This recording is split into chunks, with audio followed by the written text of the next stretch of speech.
इसके माने है कि दुनिया मोदी को मानता है पर आप नहीं मानते, यही हो गया।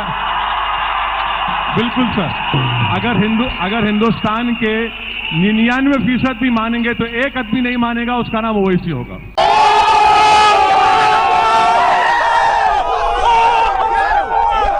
जिस तरह सुप्रीम कोर्ट बैठकर छुट्टियों में ट्रिपल तलाक के मसले को और प्राइवेसी के मसले, व्हाट्सएप के मसले पर बैठ रहा है, तो सुब्रमण्यम साहब का असर कम हो गया है।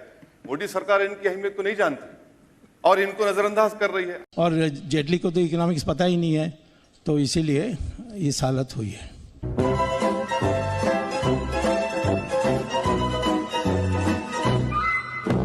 आप एक पढ़े लिखे यंग मुसलमान हैं। मैं आपसे सीधा सवाल पूछ रहा हूँ ओवैसी साहब, क्या आप ट्रिपल तलाक में विश्वास करते हैं, हाँ या नहीं? हाँ या नहीं सर? राहुल साहब, आपको पैटर्नाइज करने की जरूरत नहीं है। मैं पढ़ा लिखा जरूर हूँ, इसलिए आपको डिटेल में समझा रहा हूँ। इस्लाम में शादी जो है जन्म जन्म का साथ नहीं है सर, ये एक कॉन्ट्रैक्ट है, इस जिंदगी की हद तक है और हम उसमें खुश हैं।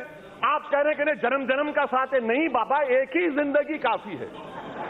अच्छा सर, मैं ये क्यों कहता हूं, अब सर जो शादी कर रहे हैं, जिनके पास बीवी है उनको मालूम, इसीलिए सब हंस रहे हैं, सबको मालूम क्या तकलीफ है। बाहर आकर तो सब जिंदाबाद ये सब कहेंगे, हमारे घर में सब क्या होता है मालूम।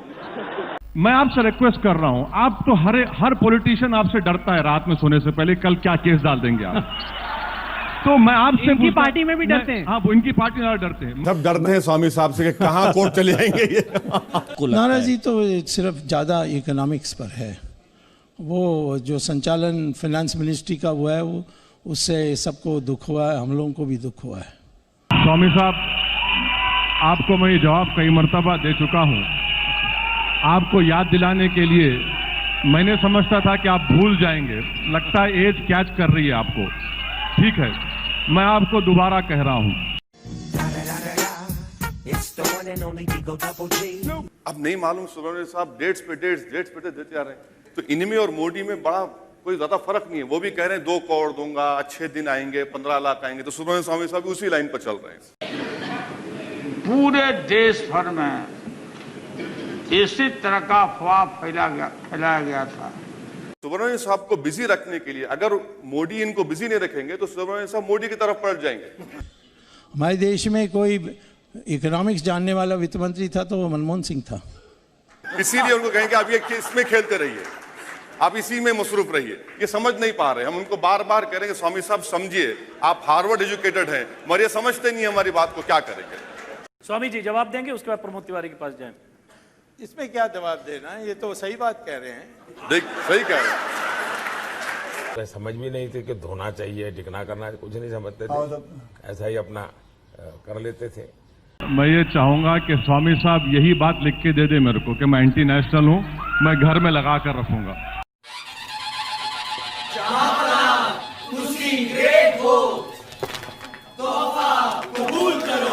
कि सुब्रमण्यम स्वामी साहब को प्राइम मिनिस्टर और अमित शाह ये 2-3 चीजें दे चुके हैं कि नेशनल हेराल्ड देख लीजिए आप, बाबरी मस्जिद, राम मंदिर देख लीजिए, मगर आपको फाइनेंस मिनिस्टर नहीं बनाएंगे।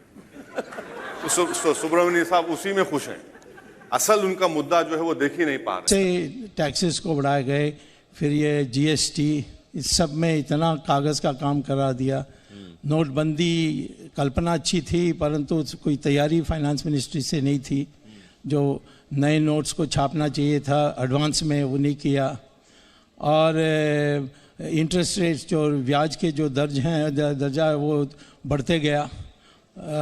उसके लिए रघुराम राजन को हटाने के लिए मुझे बहुत प्रयास करना पड़ा। मगर आप फाइनेंस मिनिस्टर बनते तो इकोनॉमी ऐसी होती क्या? नहीं, ऐसी नहीं होती। ये सब सुन चुका हूं मैं 15 साल पहले। नया कुछ बोल। मैं बोलूं?